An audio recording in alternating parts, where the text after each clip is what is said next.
Hi, I'm Arden, and this is the story of how I walked back into the life they thought I'd quietly left behind, and why I chose to carry truth, not revenge, with me. They talked about me like I had disappeared, like I was a chapter they could tear out of the family book, but sometimes, being erased just gives you space to write yourself back in, on your own terms. Before we go any further, tell me, have you ever been treated like you didn't belong, simply because you walked a different path? If yes, comment number 1. If no, comment number 0. This is a quiet storm of a story you won't want to miss.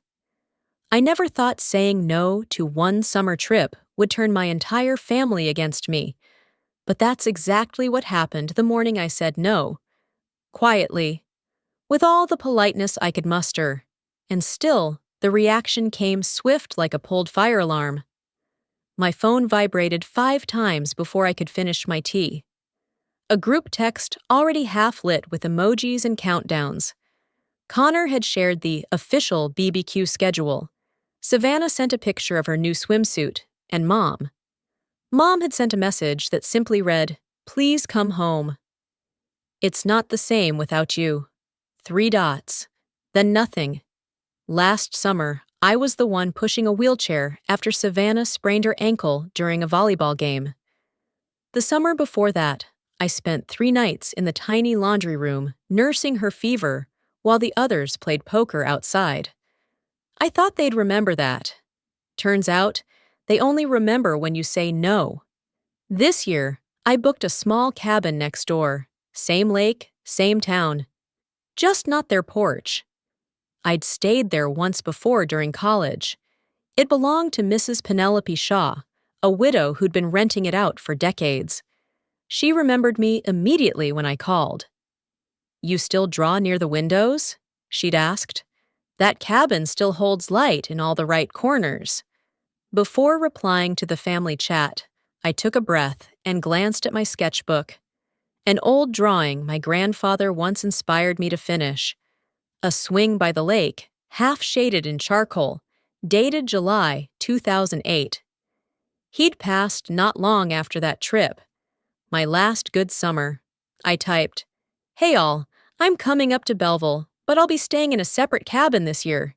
Needed some quiet. Love you." I reread it 3 times. Too formal? Too cold? Then hit send. It took Connor all of 6 minutes to reply. "Wow, even Arden's ghosting us now?" I muted the thread, set the phone on the table, and stared at the steam rising from my mug. Let them talk. Let them guess. Let them assume. Let them think about what they want. I'm not doing this again. From my porch, I could still see the family cabin, but it finally felt like I wasn't inside the storm. Just beyond the tall reeds, their house looked postcard perfect, with string lights dangling from the rafters and the faint smell of grilled corn drifting over. But where I sat, wrapped in a knitted shawl with a chipped mug of tea warming my hands, there was peace. Penelope's place hadn't changed much. Same lace curtains, same creaky floorboard in the kitchen that whined like it missed company. She showed up not long after I unpacked, holding a basket lined with a faded linen towel. "Still allergic to walnuts?" she asked, handing over cornbread wrapped in parchment. I smiled. "You really do remember everything." We sat on the steps, listening to birds stir the air. She didn't ask why I wasn't at the main cabin. She didn't need to. Her words came soft, like someone who once carried the same ache. "My June," she said after a pause, "was a lot like you. Quiet when people got loud, stubborn in all the right ways. She left one summer and never came back. The lake still misses her." I watched the water shimmer and thought about how silence could be a refuge or a wall. That evening, as I unzipped my bag to grab a charger, I found the tiny digital recorder I used during client site visits. Impulse or instinct, I placed it near the open window facing the lake. The Mallory voices were just barely audible through the trees. Laughter. Then someone, Connor maybe, said, "If Arden's not coming, maybe it's time to revisit the inheritance details." I paused, the tea halfway to my lips. My chest tightened, not from surprise, but from recognition. That clipped tone. That phrasing. Like I was a line item in an old spreadsheet they'd been waiting to delete. I replayed the clip. Then again. Then a third time. The words didn't change, but something in me did. I set the mug down, went to the window, and pressed record again. Penelope tapped lightly at the door, holding a small bowl of jam. "Forgot the peach," she whispered, then looked at the recorder blinking red. Her eyes met mine, steady and knowing. Neither of us spoke. If they're planning something, I want to hear all of it. Sometimes the worst things aren't said to your face, but behind your back, as if you're already gone. I'd always suspected they talked about me when I wasn't around, but hearing it played back, sentence by sentence, made it feel real in a way silence never could. The recorder sat in the middle of Penelope's kitchen table, surrounded by a half-finished crossword, a jar of peach jam, and the hum of the old fridge that ran a little too cold. I listened again. My mother's voice, steady, dismissive, floated through the tiny speaker. "She hasn't shown up for 2 years. Maybe it's time we moved on." Then Connor, with that unearned confidence in his voice, "We could shift the cabin deed to Savannah." "Arden doesn't need this place." Savannah laughed, casual, almost bored. "She probably doesn't even like it here. She's always been weird about family stuff." Then nothing. Just a beat of silence where I wanted to hear my dad say something. Anything. But he didn't.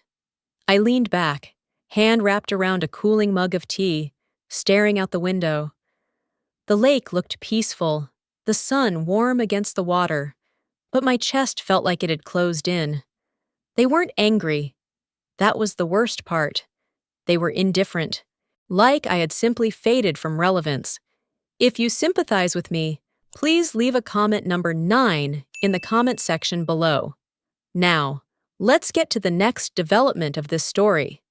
The floor creaked. Penelope came in wearing a soft gray cardigan and holding a plate of butter cookies, her eyes going straight to the blinking light on the recorder. She didn't say a word at first, just poured more tea into my mug and settled across from me, folding her hands like she'd done this 1,000 times before. "They talk like I died," I whispered, my voice almost lost in the steam. She raised an eyebrow. "Honey, people talk about what they don't understand." I pressed the recorder's pause button. "They're already rearranging the future, like I was never part of it." Penelope reached into her pocket, pulled out a small folded note, and laid it beside my hand. "My June left a letter just like that once. Never mailed it. But it said, 'I got tired of being the afterthought in a family I carried quietly.' Sound familiar?" It did. "I thought about going over there," I admitted, playing the recording, letting them hear how they sound. Penelope shook her head gently. "And then what?" They'd find a way to justify it. They always do. I stared at the steam curling above my cup, then said quietly, "They think silence is the same as surrender." She reached across and touched my hand, warm and sure. "You don't have to fight them, but you can stop letting them write your part of the story." The thing about small towns, nothing really disappears. It just gets packed into a box and labeled "someday." Penelope's attic was full of those boxes, stacked ceiling high, labeled in faded ink. Christmas 2002, June school days, Lakeside guest book, history and cardboard. She handed me a flashlight and a pair of gardening gloves, as if we were going on an archaeological dig. June liked to record things, she said softly. Not just audio. She wrote. She saved notes, photographs. You two would have understood each other. We climbed the narrow stairs into air that smelled like cedar and lemon oil. Dust motes swirled in shafts of sunlight that cut through the slats of the old vented window. I brushed my hand over the top of a box labeled Mallory, Summer 2022. Penelope glanced over, nodded once, and said, "That one." Inside was a battered shoebox wrapped in twine. When I opened it, there were cassette tapes, little index cards, even a pressed daisy taped to the lid. I slid one tape into the old portable player Penelope brought up and hit play. First came laughter. Then my sister's voice, clear and flippant. She wants credit for everything but can't even show up. Connor's voice followed, sharper than I remembered. If she keeps ghosting, Savannah should get the cabin. Then Savannah herself. Arden doesn't even like it here. She's weird. I pressed pause. They'd said these things last year, too. I just hadn't heard them. The truth wasn't new. I was just now holding the evidence. Penelope sat beside me on an old floral trunk. She didn't speak right away, just patted the space between us, as if making room for all the things I was holding inside. They didn't expect you to hear that, you know, she said eventually. They didn't expect me to show up at all, I replied.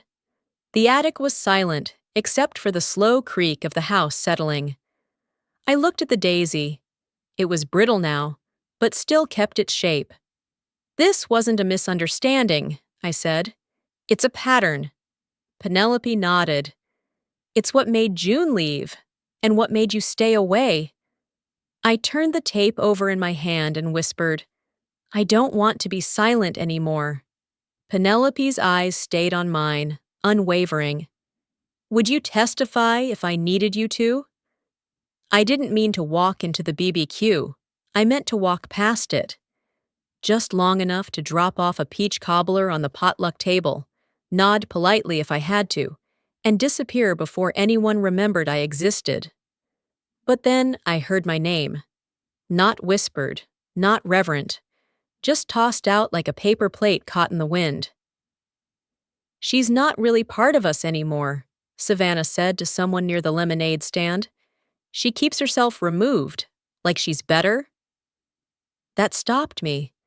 The pie was still warm in my hands, and suddenly it felt like I was holding something too delicate to belong to that moment.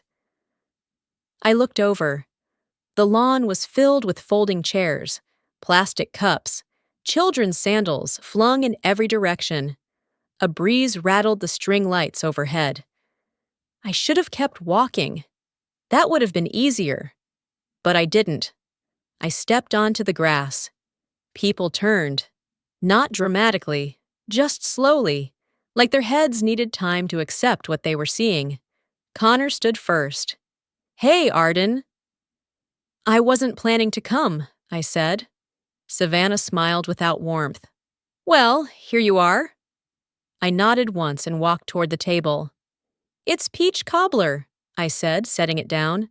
Penelope helped pick the fruit. Mom glanced up, her expression unreadable. Maybe now's not the time for this. Actually, I said, it's the only time that ever felt right. From my bag, I pulled out the recorder. Dad took one step forward. Arden, let's not make a scene. This isn't a scene, I said. It's a record. I pressed play. And there it was, word for word, voice for voice. Savannah's mockery, Connor's plan to erase me from the cabin, Mom's quiet approval. It played through the hush like it belonged there. Nobody stopped it. When it ended, I let the silence breathe for a full second, maybe two. Then I looked at each of them, steady and clear-eyed. The people I had spent years trying not to upset, not to confront, not to disappoint. But this wasn't a disappointment. This was clarity. If I wasn't going to say it now, I never would. Penelope didn't say, I told you so. but she did set out 2 mugs before I even walked in. One for her, one for me, both already filled with chamomile and a splash of milk the way I liked it. I shut the door behind me and hung up my cardigan on the hook by the window, the one shaped like a curled leaf. She slid a honey jar toward me, gently. "How bad?" I sat down and took a breath that felt like it came from somewhere deeper than my lungs. Nobody screamed, nobody apologized. They just listened. She nodded once. "That's its own kind of shift." "I don't know if it changed anything," I said, "but it changed something in me." Penelope smiled into her cup. "That's the part that matters." Later that evening, I walked down to the dock alone. The breeze had cooled, soft ripples moving across the lake like long, slow exhales.